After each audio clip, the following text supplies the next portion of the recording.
Hey everybody, welcome back to the basement. Welcome back to the channel. Today we're going to be checking out an engine that was actually delivered at the beginning of 2024, February of 2024, and it is the MTH RailKing RSD5 locomotive. And this is an Alco locomotive, and it's MTH, so it's got some really cool, like just utilitarian diesel sounds that are pumping out of this thing. It's a RailKing engine, which means it's very affordable. And every time we talk about affordability in this hobby, it's in scare quotes because it's all relative, but a really good price. And this is a Metka custom run that was done. And so you can pick this up from Metka's store. So you go to metka.org and then go to their store, and you can purchase it there. And in fact, there were 2 road numbers that were done. So you could buy 2, lash them up if you wanted. Really cool engine here. And it's Baltimore, Ohio, which I don't have any B&O in my collection. I've been talking with some friends recently about the B&O, and it would be great to have. I think the colors are awesome. I think it would be really cool to have a passenger consist of B&O. I don't have any right now, and I'm trying not to get into new road names. I just got the nickel plate set. I think that's enough for now.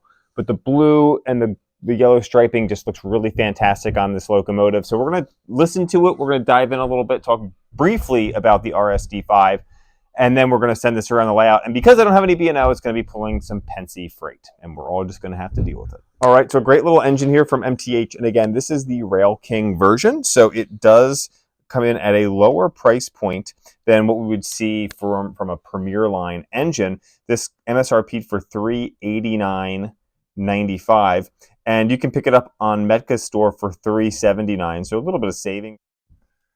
Now, as I said, this was an engine that was produced by Alco from 1952 to 1956. About 200 or so of these were built.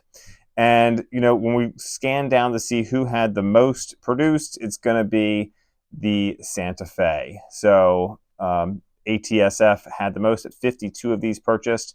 The Chesapeake, Ohio had 26 of these. Southern Pacific had 36. And then there were some also produced for some Mexican rail lines as well. Now, this engine, this model is scale. So even though it's RailKing, it's not a semi-scale model. It does come in at scale proportions. In fact, the actual prototype was about 56.5 feet long.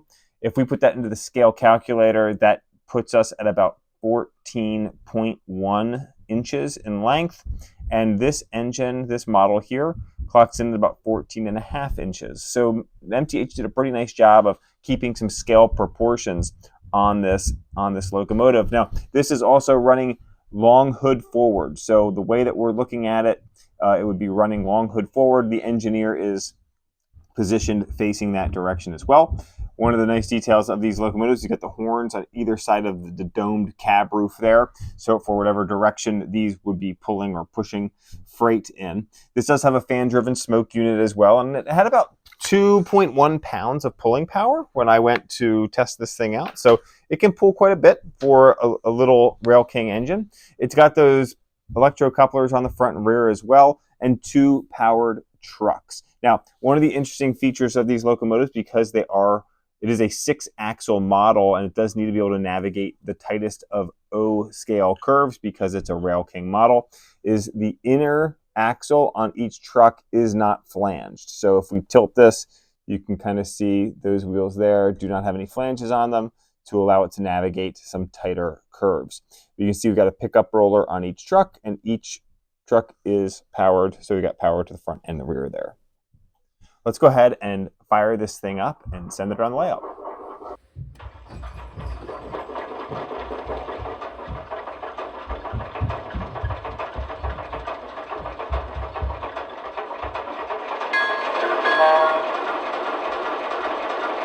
Local freight to Yardmaster. Yardmaster here. What can I do for you, over? What are our orders for today? You will make the train of empties to be picked up at noon. Anything else I should know before I head out?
All right, thanks for joining me on this one, and thank you for bearing with all the thumping and yelling that's happening upstairs.